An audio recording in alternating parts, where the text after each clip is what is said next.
to say welcome back to In-Laws and Crime. This is In-Laws and Crime. Take 2. Yeah, I am for Megan. This Sunday.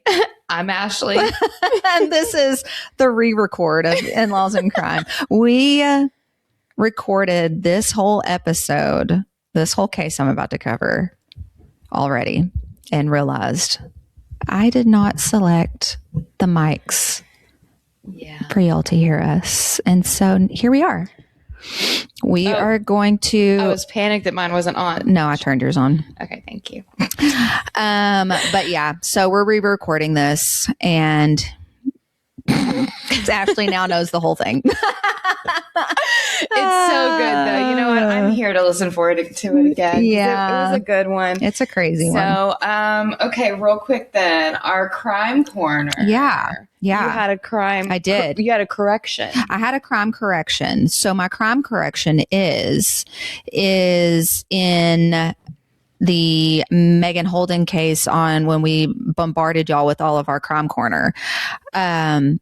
Mr. Blount is his name. He is still missing, but Ashley was correct. They did find his abandoned vehicle. So the vehicle has been found. But that whole case is so sketch. I was telling her previously when we recorded this the first time that a lot of weird things are happening with that case, and it's super sketchy.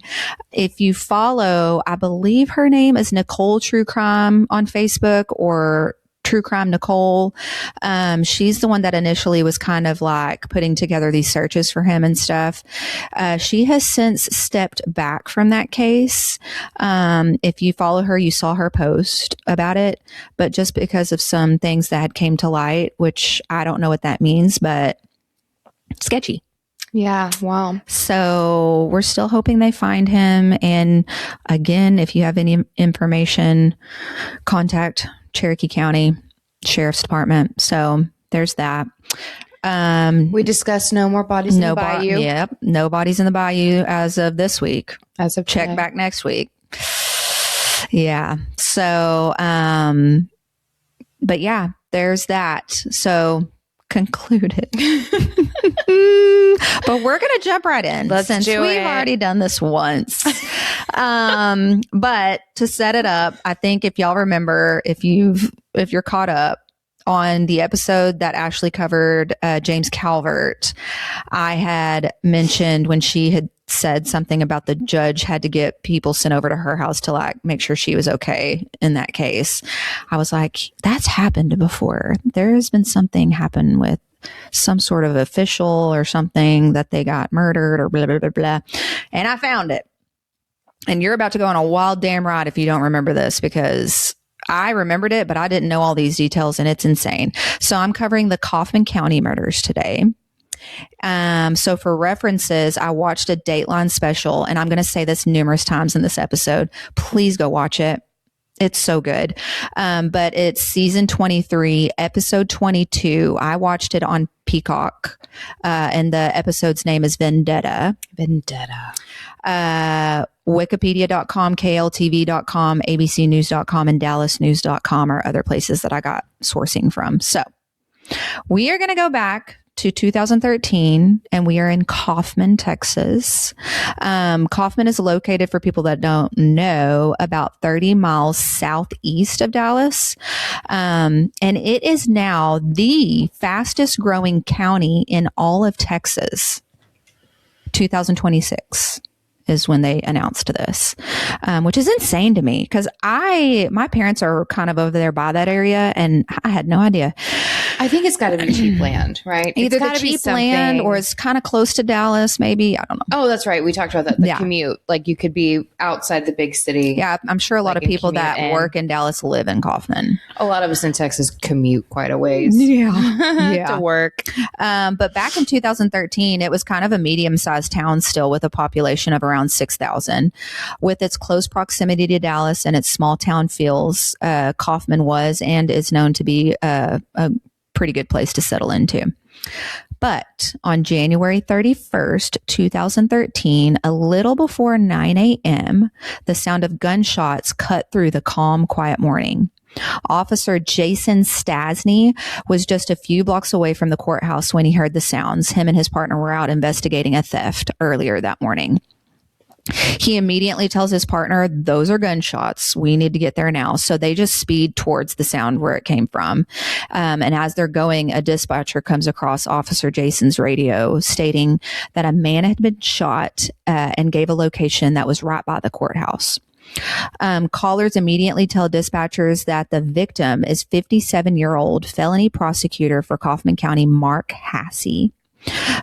Officer Jason and his partner arrive on scene, and they see Mark laying in the street surrounded by a few people trying to help render him first aid and stuff. One of the women is trying to perform CPR while some others are still on the phone with dispatchers. Officer Jason immediately jumps out and goes over to take over CPR on Mark. Jason remembers seeing that Mark had been shot in the face. He also remembers being able to get Mark to just take 7 more breaths before Mark succumbs to his many gunshot wounds, which is horrible. And the so he wasn't just shot in the head.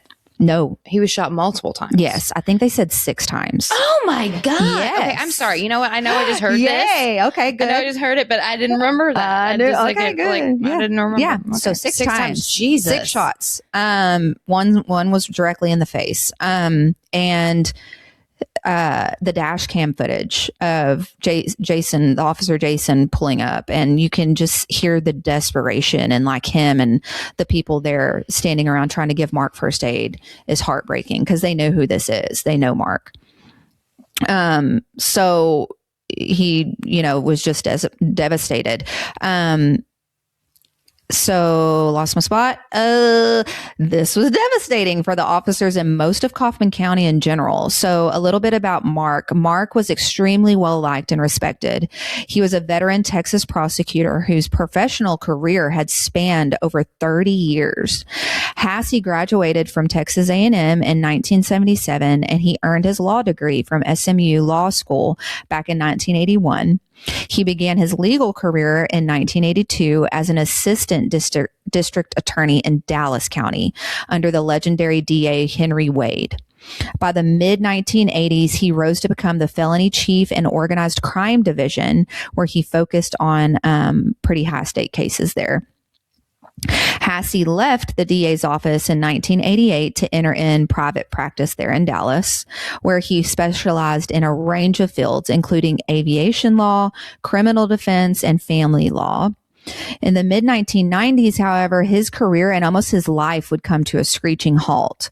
Mark was really well known for loving airplanes and flying airplanes, hence why he was in aviation law.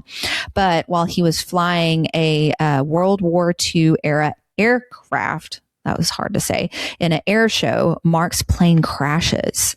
This left him in a coma for several days and a severe brain injury. But even though it took him years to heal from this, Mark still returns to prosecution work back in 2010. That's amazing to me. I know. It took him that long, like so long to recover from that brain injury and stuff, but he still comes back. It's wild that he survived the plane crash and then went back to practicing law. Yeah, incredible. He had moved to Kaufman for more space and kind of a quieter life. July 2010, Mark was working at the Kaufman County District Attorney's Office. At the time of his death in 2013, he was the lead felony prosecutor for Kaufman County. Everyone in the office loved Mark. He was somebody that everybody would come to for advice on any of the cases and stuff that they were working on. When one of Mark's personal friends, Jolie Stewart, she was the lieutenant of Kaufman County Sheriff's Department, hears of the news, she rushes to the scene. Her and other officers quickly start interviewing witnesses and canvassing the whole area.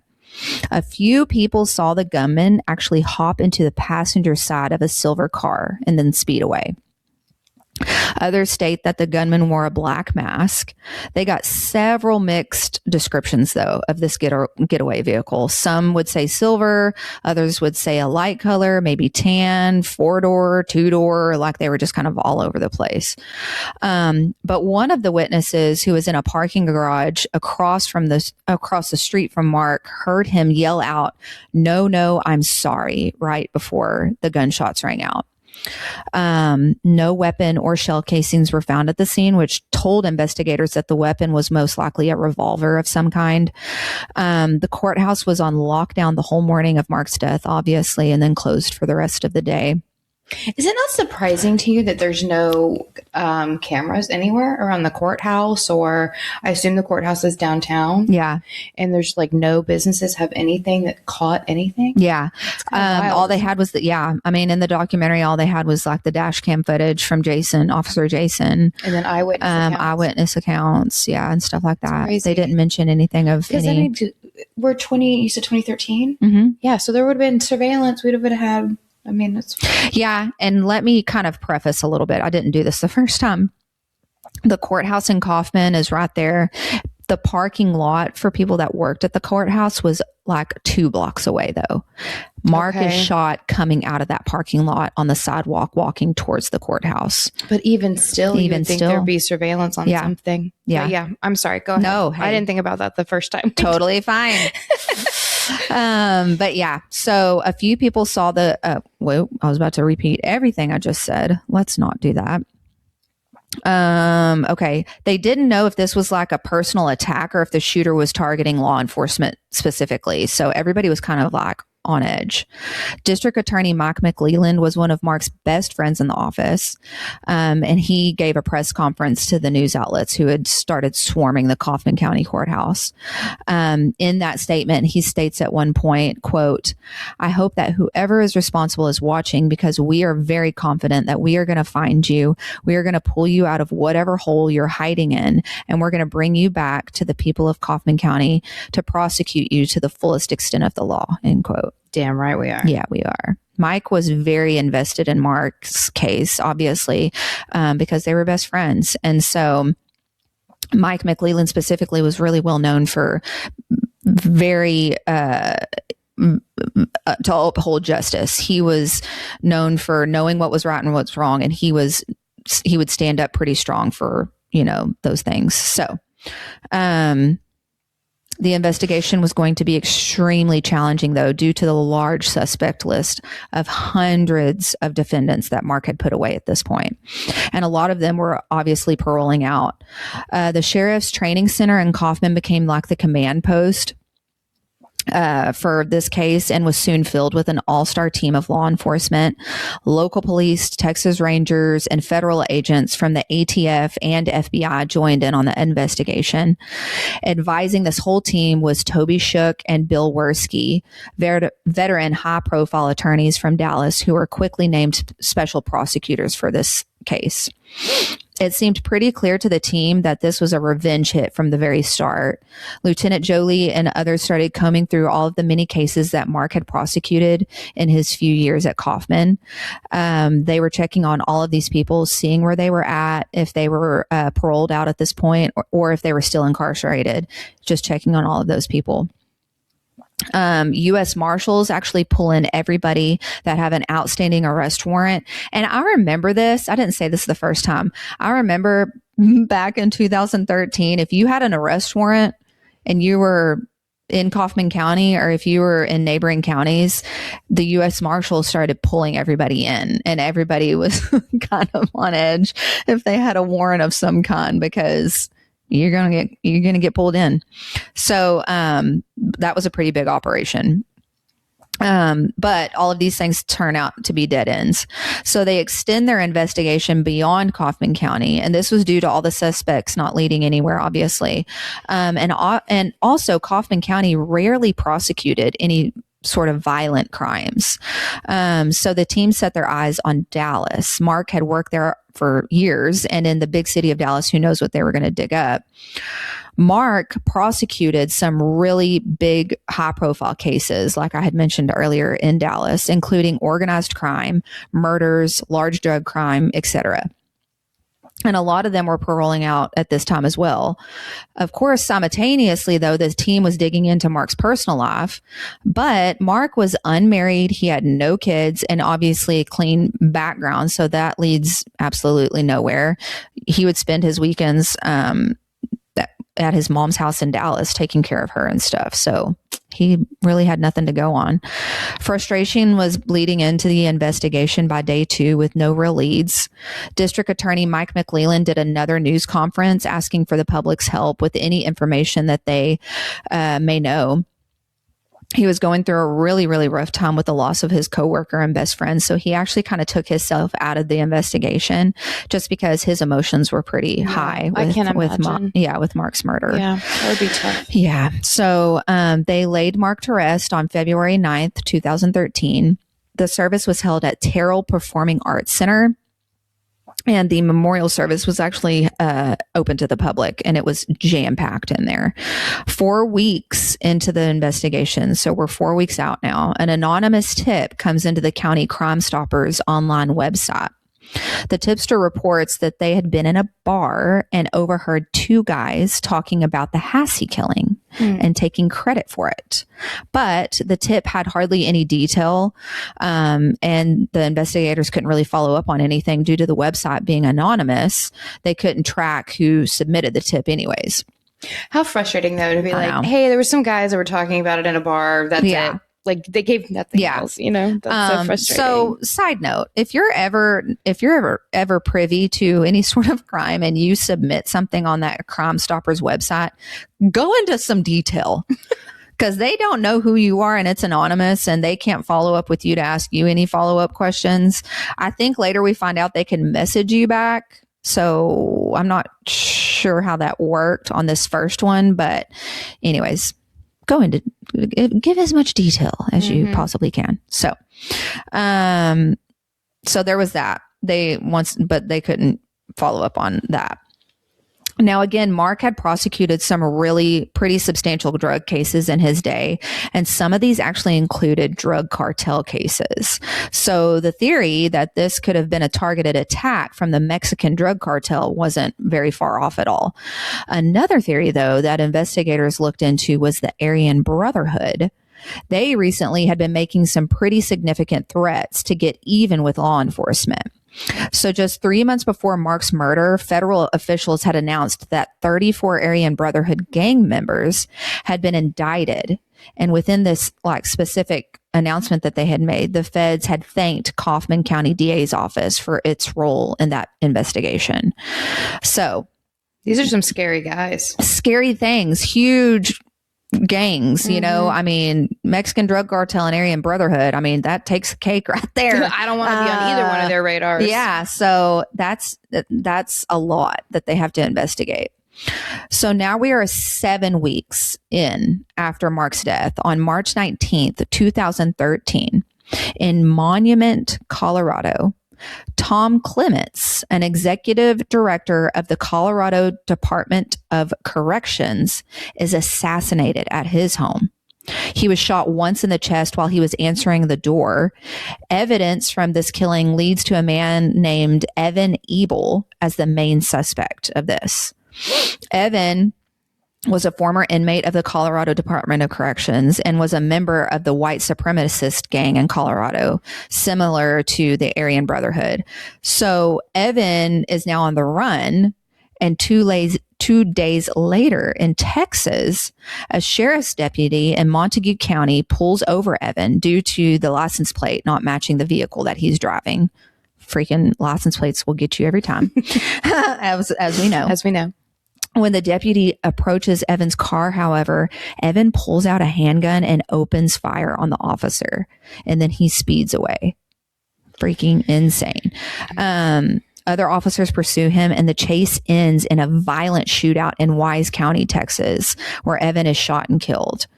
The officer that he shot in the face, he shot that deputy right in the face. This officer survived, which is crazy. In the documentary, they show that dash cam footage of that deputy that approaches Evan's vehicle and gets shot. They don't show when he gets shot, but that's terrifying. I can't imagine. I can't either, which really solidifies our officers and our law enforcement. They take that risk every single time they get out of their car to walk up to your vehicle. Yeah. I mean, they don't know who you are. They don't know what you got. Right. They don't know anything.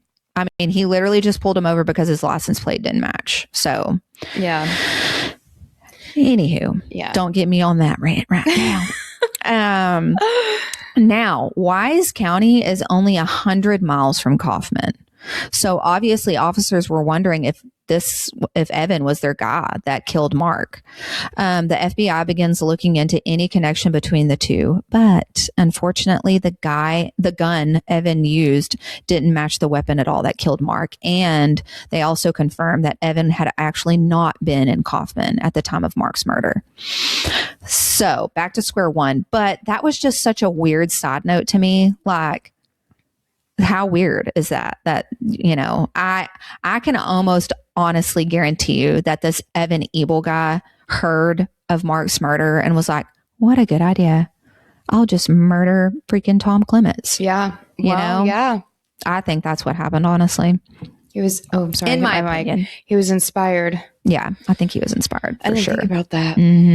Because I feel like this doesn't really happen that much. So, I mean, like high up officials or whatever. Goodness. Yeah. They're just doing their job, Yeah. they can't help it that you're a piece of shit. Right. They can't help it. You broke the law, dude. Yeah. A lot of Kaufman officials had been getting back to normal though. Cause now we're about 7 weeks into this and, they had other cases, other crimes that they had to deal with and stuff there. And, we're now approaching Easter. So everybody's gearing up for spring and Easter holiday and stuff. Mike McLeland, the district attorney, and his wife, Cynthia, were actually planning on hosting a few people for Easter dinner. But on March 30th, that morning, when one of Cynthia's friends had not heard back from her, Leah Phillips, she decides to go ahead and drive over to see what's going on. She had been trying to get a hold of her all morning. I imagine they're all on edge, right? So, oh, yeah. At the same time, Cynthia's daughter, Christina, had also been trying to get a hold of Cynthia and her stepdad, Mike, but couldn't reach them either. When Leah Phillips arrives, it was later in the afternoon, and she saw that the newspaper was still in the driveway from the morning paper route, and Cynthia's car is still parked in the driveway as well. So Leah sees this and knows automatically, like, those shouldn't be there. Like, what is going on? Yeah. So Leah calls her son, CJ Tomlinson, who's a Dallas police officer. And he tells her, stay right there. I'm on my way. Do not go in that house yet. So CJ, along with his dad, Leah's husband, pull up and the three of them go to the door. They knock on it several times, but no answer. And so Leah either had like a spare key or she knew where the hide key was or something. She's off like messing with that. CJ actually reaches down to the doorknob to just check and see if it's unlocked. And sure enough, it is. And the door just kind of creaks open. So the three of them enter, and as soon as Leah walks in, she spots 2 shell casings right inside the front door on the floor. She immediately hits her knees and starts crying because she knows, obviously when you walk into somebody's house, you shouldn't see shell casings on the floor. Yeah. CJ actually is ahead of her and is walking further into the house, and that's where he sees in a pool of blood was Cynthia's deceased body. CJ then takes his mom out of the house and takes her back to their vehicle. CJ's dad is going further into the house where he finds Mike's body, and it's just riddled with bullets, and it's laying in the back hallway. Immediately, CJ's law enforcement training kicks in and he locks that house down automatically. And he ends up not calling 911 or anything because he knows that having paramedics and stuff walk through this crime scene at this point is not going to do any good. Because they're clearly deceased. Yeah. So he calls the sheriff's office. At this point, Christina now pulls up to the house, their daughter, and Leah meets her in the driveway to break the news to her, tell her what they found. Prosecutors head over to prosecutors head over, and it's the same prosecutors that are over Mark Hassey's case, Toby Shook and Bill Worski, along with many other law enforcement agencies that are already there working on Mark Hassey's case. Texas Rangers, FBI, Sheriff's Department, they're all there. And they're all just in disbelief that yet another high law enforcement official has been murdered. and along with his wife. So this really escalated the danger that whoever this is now not afraid to go after family members. So, this just really shook the law enforcement community there. And investigators automatically know that Mark and Mike's murders are connected. They note that there's no signs of forced entry. And with all that had just recently happened, they knew that the McLelands aren't just opening their door for anyone. So they're thinking it either had to be somebody disguised as law enforcement or somebody that they actually knew. The shell casings there were .223 caliber, which means that the killer used a AR-15 or an M4 top style automatic weapon. But .223, for anybody that doesn't know, .223 caliber rounds, they can be used in many different guns. So that's not really a thing. And I noted that in the documentary when they said that. But I think the reason they were saying this is because of the actual scene that they were looking at. Both Mike and Cynthia were not dressed for company. Mike had only had jogging pants on and Cynthia was dressed in a sleep shirt. There was a lot of shell casings on the floor, indicating a quick ambush style attack. Records from the alarm company would confirm just that. It shows that the killer enters the house at 6:40 p.m. and then leaves just 2 minutes later. So that person was only in that house for 2 minutes. Within those 2 minutes, 20 rounds are fired off. That is wild. Which is insane. So why I'm referring back, they're thinking it's an AR or a semi-automatic rifle of some kind because of all the shots in such a quick amount of time. Right. Lieutenant Jolie Stewart remembered seeing Cynthia's body and observing that she had been shot directly in the head at close range. Neighbors heard nothing and saw nothing, which was stumped them pretty good. But they're thinking, okay, that this person had a silencer on their weapon of some kind, because a gun like that, you'd hear it. Tips start flooding into the reopened Kaufman County Command Post. Once again, a tip comes through on the Crime Stoppers website claiming credit this time. It states, "Do we have your full attention now?" Which would just be horrifying to read as an investigator. It's so creepy. And we say it almost every case. They love to stay close to the crime. Yes, they love to stay close. They love to take credit. Yes. They love to fuck with the investigators. Yeah. Excuse my language. Sorry, Mom. Law enforcement responded and said, "You have our attention," while they wait for a response. So that's why I was saying earlier, they can message back, I think, at some point. I don't know what happened. Like a chat room or something, like a chat. I guess. They can respond back to the anonymous number. So while they wait for a response, FBI computer analyzers try tracing the tip back. But like I said earlier, they had no luck. The site itself is to protect and I can't say this word, anonymity. Yeah, I'm not going to try it. It's protecting the tipsters being anonymous. So the whole site is set up for that. The tipster is only identified with a unique number. Finally, 12 hours later, a response comes back stating, quote, "Mark Hasse was killed with 38 ammunition fired from a .357 5-shot revolver. Your act of good faith will result in no other attacks this week." And within this message, he demands that one of the local judges step down by the end of the week or the killings would resume. He or they. So they make that demand, which, like, what are we doing, sir? All of this told officers this has to be somebody local, since they know the names and titles of all of these officials. Mm-hmm. And by Monday, the news had gone national. Everyone that worked at the courthouse was on edge, obviously. A team looks through all of the surveillance cameras around the McLeland's residence, and they spot a car that doesn't belong. A white Crown Vic near the McLeland's home around the time of the murders. No one in that whole neighborhood owned that type of vehicle, so it was out of place. So fearing that it could actually be a law enforcement vehicle, because again, we're in 2013 and we're still utilizing those types of vehicles. Yeah. The FBI checks with all of the local and surrounding agencies that still have Crown Vics, but they confirm that none of them were in that area at the time.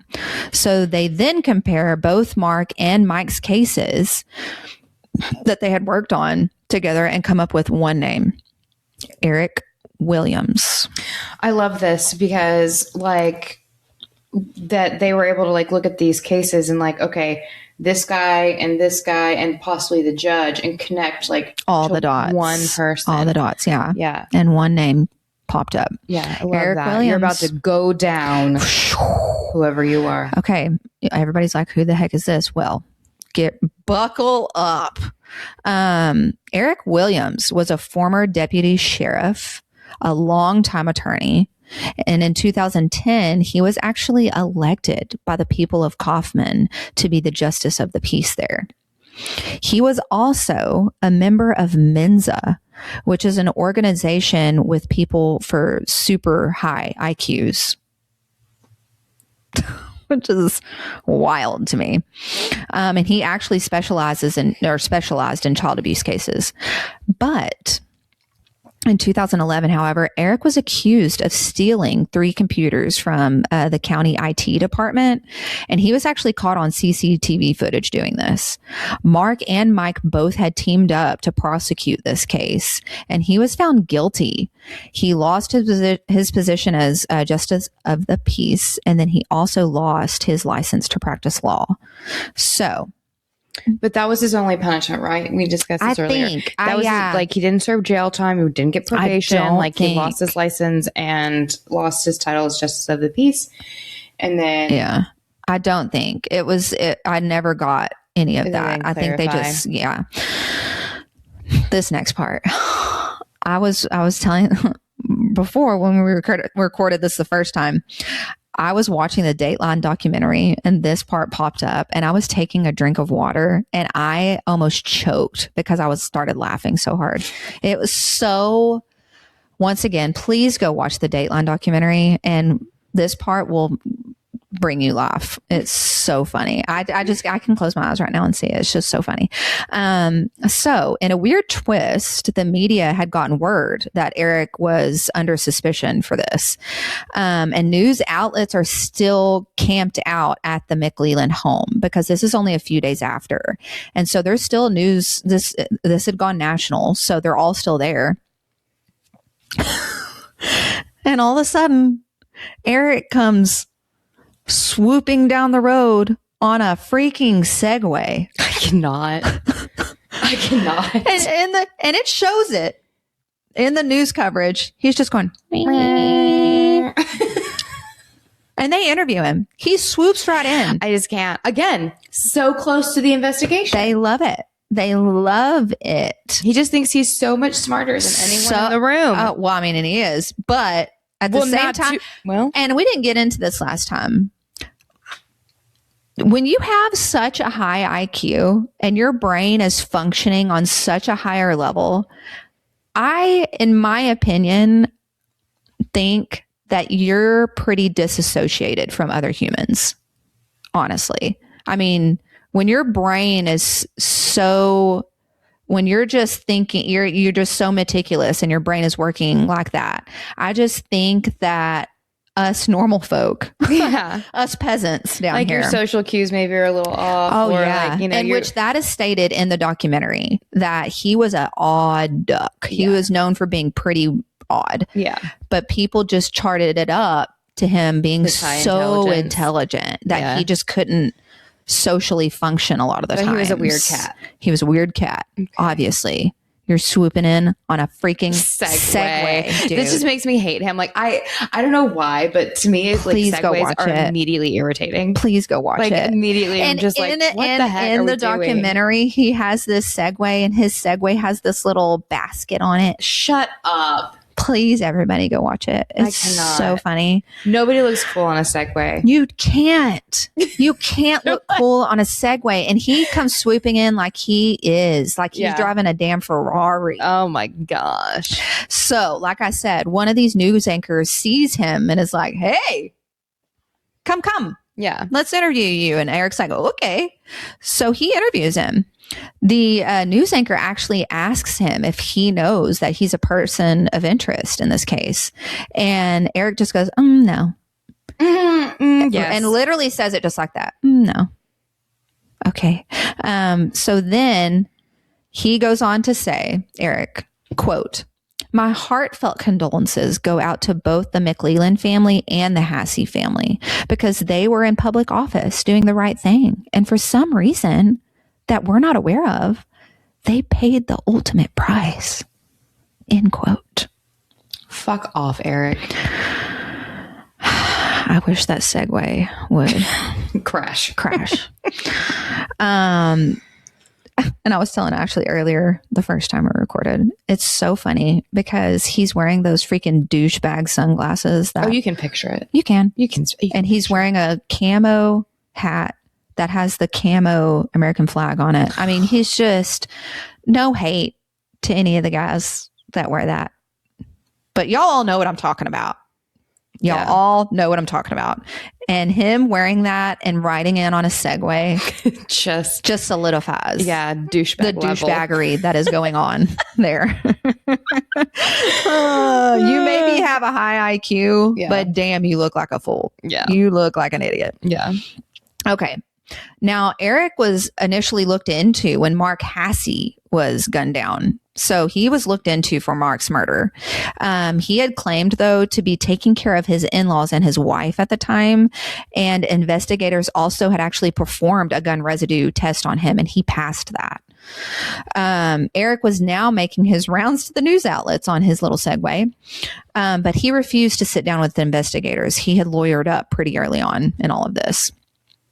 But 2 weeks after the McLeland murders, prosecutors Toby and Bill get an email from Eric's lawyers saying that they no longer represent him. So Toby and Bill were like, ding, ding, ding, ding. I would love to know why. Go time. I would love to know why. I never went into it. I know, but I would love to know why they're like, yeah, this is not good. I could probably tell you why. Because he was too smart. Eric's a psychopath. Yeah. And he thinks he's the smartest person ever. Oh my gosh, he's a James Calvert. He's a James Calvert. Yeah. For sure. Smartest guy in the room. Mm-hmm. So they see this as their window of time to try and swoop in and talk to him. So they come up with this plan that they're going to get a high-ranking Texas Ranger that's pretty well known in that area in Kaufman to go to Eric's house. And they're theorizing that this is going to stroke Eric's ego real good and it'll get him talking. So this Texas Ranger gets a hidden tape recorder on him and he goes to Eric's house. And their little plan works. So the Ranger's there. And automatically, this Ranger was also familiar with Eric, so he knew him. The Ranger, when he gets there, takes note that all of the guns that Eric was really known for having, all these guns and being a gun enthusiast, are now all gone. They're nowhere in the house. Sus. Yes. And when the Ranger asks Eric, dude, where are all your guns? Eric's like, oh, how do you think I've been surviving? So he says he's been selling these guns for 2 years, just making ends meet. But the Ranger continues to look around and he sees a bunch of gun parts laid out still. And a lot of these gun parts would actually match the type of weapon that would have been the murder weapon for the McLeland case. So before this, the FBI had somehow dug into Eric's search history and found that Eric had been searching Mike and Mark's information online. And the Ranger knew this information. And so the Ranger asks Eric at one point, have you been, just to get this out in the open, have you been looking, what would your search history show us? Have you been looking at Mike and Mark's information or anything? And Eric's like, oh no, I haven't looked anything up. So there goes the lie. Well, he knows though too. He knows how law enforcement works. He claims to be the smartest guy in the room, but yet that's his downfall. That's all of their downfalls. But he's he doesn't think that they're going to search. Yeah. He knows they have the technology to do it. I know. Okay. It's insane to me for people that and even criminals like this that do have high IQs. It's amazing how freaking dumb they actually are. Correct. You're not, you're thinking way up there, but your brain is not thinking of I don't know, legitimate things. Mm-hmm. I don't know. It's very wild to me how their brains work. So with this lie and the gun parts, this was enough for them to get a search warrant. And so the next day, officials swarm his house, and in a filing cabinet in the garage, they find a title for a white Crown Vic. Ding, ding, ding. Got you, Eric. Yes, they had been scouring for this Crown Vic, and they found that title. So that was a great win for them. It's registered under a fake name. And then an FBI computer analyst comes out and tells Toby and Bill that Eric had recently been searching up their information on them. And when they're saying their information, I'm assuming trying to find like their addresses, where they work, where they go to. Terrifying for them. So you were on the hit list. Like he was coming for you. Yeah. So within the search as well, they find a scrap piece of paper beside his computer. And on this scrap piece of paper, there's there's 2 handwritten numbers. They compare those numbers and they turn out to be the ID numbers for the County Crime Stoppers website. And these same numbers are both the ID numbers for the "Do We Have Your Attention" tip and the 2 guys at the bar tip when it was Mark's murder. Freaking idiot. So wild. So they got that. Eric is arrested initially for making a terroristic threat to a judge. So they know they have that concretely to hold him on, because they can confirm that he's the one that sent that tip in asking for that judge to step down or more killings would resume. So they hold him on that. But now the pressure is on for them to find more evidence. Luckily, the following day, though, they get a pretty big break, and a friend of Eric calls to report that he had actually rented out a storage unit to Eric in Seagoville, Texas, which is right next to Kaufman. So the happy team hop on in their vehicles and head over to Seagoville. We love a good storage building, don't we? Yes. You know that they were just like, here it is. They're like, bingo. Yeah. In the documentary, it was pretty funny. They were all taking bets on what they thought was going to be in the storage unit. But they open it up, and what is sitting right there? The Crown Vic. Oh, we knew it. Right there. We knew the Crown Vic was going to be there. Yeah, and the first time I recorded this, Ashley was like, the Crown Vic. Oh, yeah, we knew. We knew. So they see that. But right to the side of the Crown Vic, they find police uniforms, bulletproof vests, thousands of rounds of ammo, and a crap ton of guns. So just a treasure trove of crap. The guns and ammo are automatically sent to a lab for testing. They also find pickle jars of homemade napalm. Yeah, this one threw me. Yeah. I didn't get this one. Yeah. Which is insane. Because I don't know what you use it for. Yeah. So napalm for people, napalm is, well, if you make homemade napalm itself is a very, very flammable substance. And it's really well known because it burns at such a high temperature, like extremely high temperature.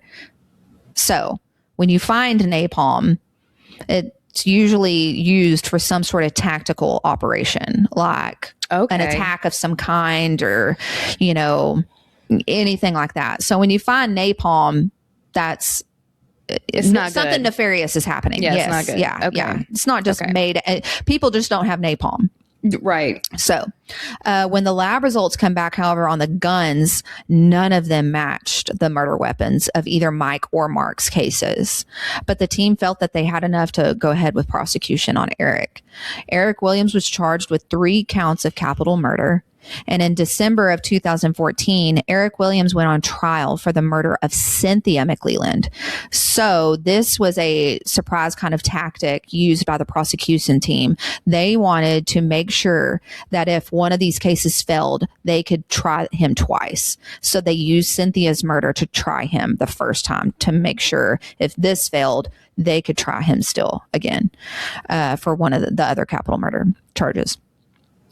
So, for 3 days, they brought in numerous people to testify, and they also had a ballistics analyst come in to testify that they had compared a shell casing in one of the bags that they found in that storage unit to a shell casing, one of the shell casings that was found at the McLeland home, and they both matched, proving that the same weapon fired both of those shell casings at some point. So the defense tried, so that was a big thing with them, with prosecution. The defense tried using that there was no murder weapon ever found. So they really leaned on that. But jurors only took 90 minutes and came back with a guilty verdict. Yeah, they did. So that was great. But prosecutors had saved their one all-star witness for the actual sentencing hearing. It's just looking back on this, Bill and Toby, the prosecutors for this case, are geniuses. Like, they really laid all this out to ensure that Eric was going to be at some point buried 6 feet deep. So they saved their all-star witness for the sentencing hearing. So they were this was a twist for me. Yeah. They were really going for the death penalty. They wanted him to have the death penalty, and that was important to them. And prosecutors wanted to ensure that. And so at the sentencing hearing, prosecutors call Kim Williams, which is Eric Williams' wife, to the stand, which we all know he didn't do this alone. Somebody drove him. Kim, this was mind-blowing to me. Yeah. I did not see this Please go watch the documentary, guys, because it's crazy. Kim then testifies that she was with Eric on the day of Mark's murder, and that after Eric shot Mark, they both drove off, and the emotions of both of them were extremely happy and giddy. Psychotic. She also states that Eric had come up with a plan to dress as law enforcement for the McLeland murders. And the night before, they actually performed a dress rehearsal. What a sick marriage. I just don't, like, I know we... Turn around, Eric. Let me see. Yeah, I just... You look good. I don't know, like, how two psycho people find each other. It's insane. I don't know how the universe brings these people together. And like I said, the documentary, please go watch, because it shows her on the stand, and there's just... no emotion there. She's very matter of fact while she's testifying. It's insane. So anyways, yeah, perform a dress rehearsal the night before. They theorized that Cynthia was more than likely going to be the one that was going to open the door, and Eric was going to introduce himself as law enforcement to get her to be okay with him. Kim states that she stays in the Crown Vic as a lookout that night. She then goes on to say that they celebrated the next day by grilling steaks on the grill. After the McLeland murders. I just can't. Yeah. What a thing to celebrate. Then, at the end of her testimony, she states that she helped Eric drive to Lake Tawakoni, and they threw a black bag containing the weapon that actually shot Mark Hasse into the lake. It took investigators, and this was prior to, it took investigators 7 months, but they eventually found and recovered the gun and the bag. But what was thought to be a bag was actually the black mask that he used on the street to murder Mark. Because remember, everybody was saying that he was masked. Can you imagine, like, the courtroom, like, as she's just literally rolling over on her husband? Oh, yeah. And it would pan over to Eric sometimes, and he was just the same. I just can't even imagine. No emotion from either of them. Yeah. What a freaking sick They still think they're in the right. Yeah, yeah. They still think they're in the right. I guess so. To me. I guess so. Because if I was on the stand finally testifying against my husband that did all this heinous stuff, I would be in tears. Like, right. And she's just very matter of fact, like I said. Kim also divulged that Eric had planned on murdering a judge in Kaufman using a crossbow. And she states that that was what the napalm was for. Eric had actually planned on killing the judge and boring a hole into his stomach to pour the napalm into. And I'm assuming light him on fire. I just don't get that. Like, to me, the crossbow, like, that is so personal. Yeah. That's so personal. Like, you're just wounding him, I guess, essentially. I guess so. But unless you're aiming for the heart or something. But then you had brought up when we first recorded that maybe he planned on, like, incapacitating him in some way, then boring the hole into his stomach, pouring the napalm in, and then shooting him with the crossbow, a flaming crossbow. Yeah, a flaming crossbow. I can't get my brain you're there. Stalking at that point. Oh, because absolutely. Everything else was like real quick, right? Like I hopped out of the car real quick. I shot him. I busted, or they opened the door. I shot them. Like it was all real quick. Like this is like you would have to stalk. You're hunting. Yeah, you're hunting. Yeah, for sure. To hit somebody with a crossbow. Mm-hmm. You have to be right there. And where are you gonna Okay. I'm sorry. I'm getting worked up. I know. I let myself get so worked up on these. It's insane though, to like do the mental gymnastics that he had to go through. In closing, when it came to the victim impact statements, Christina, which was Mark's and Cynthia's daughter, she gets up on the stand and just looks at Eric and says, "Fuck you." I love this so and much. Then stopped. And then I love it. That was it. And then mic drop. Yeah. And in the documentary, they were interviewing her and she was like, I really had nothing else to say to him except that. She said a good sock in the face would have helped too, but heck yeah. Yeah. I was like, yes, girl. A touch of napalm. Yeah. What'd y'all do with that napalm? Yeah. Let her shoot him with a flaming napalm. You were executed by flaming crossbow. Yeah. So anyways, the defense calls dozens of character witnesses, but the jury was not swayed at all. In the end, he was sentenced to death due to Kim Williams' testimony. She was only sentenced to 40 years for Mark's murder. So there's that. Like, I'm frustrated for her also. Like, I know that she got some time, right? Like, she obviously rolled to get a lighter sentence. Yeah. So she was looking up for number one. Mm-hmm. And she's getting 40 years. So the best parts of her life, she'll be old when she gets out if she doesn't die in jail in the meantime for some other reason. But like, it's also just frustrating that she is just as freaking guilty. Yes. I mean, like, she pulled the trigger just too. as much as he did. Mm-hmm. Yeah. Planned, celebrated. Over stolen computers. Over your punishment for stolen computers. Which is insane to me. And so he obviously had a high IQ. He probably breezed through school, got his law degree, was an attorney. So he was in a position of power for forever. Yes, which we know a narcissist loves. Yeah. And so the first time he gets a slap on the wrist, it's a little more than a slap on the wrist, but I mean, hell, you stole 3 computers from the county. But they did it like it doesn't match the crime, right? It doesn't, like, his retaliation doesn't match, like, what happened. Like, yeah, he's seriously, dude, just block him on Facebook and like the rest of us do. Move somewhere. Yeah, delete him out of your phone book or your cell phone. So wild. But yeah, I just don't get it. That it just doesn't. He just went on a killing spree. He turned into a serial killer. Like, he just literally did. Yeah. Crazy. Had no intention of stopping. No. Mm-hmm. I don't think it would have stopped with the judge. Oh, absolutely not. No, because he was already looking up Toby and Bill's information too. So he was just going out for it. Yeah. Currently, Eric is in the Pulaski unit in Texas, where he's incarcerated. But most recently, in January 2024, his attorneys filed a federal appeal for a new trial, arguing mental illness and an inadequate defense preparation. I can't with the mental illness thing.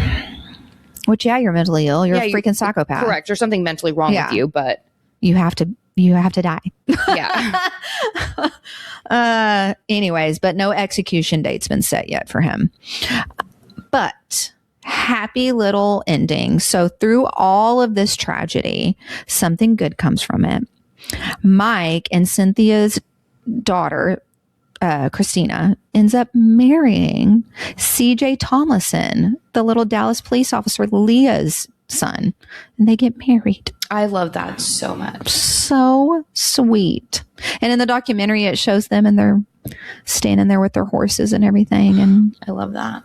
I was just like, oh, I bet Cynthia's looking down and really likes that. Yeah. So, and unfortunately, they're kind of trauma bonded with finding her parents and her losing her parents. Yeah.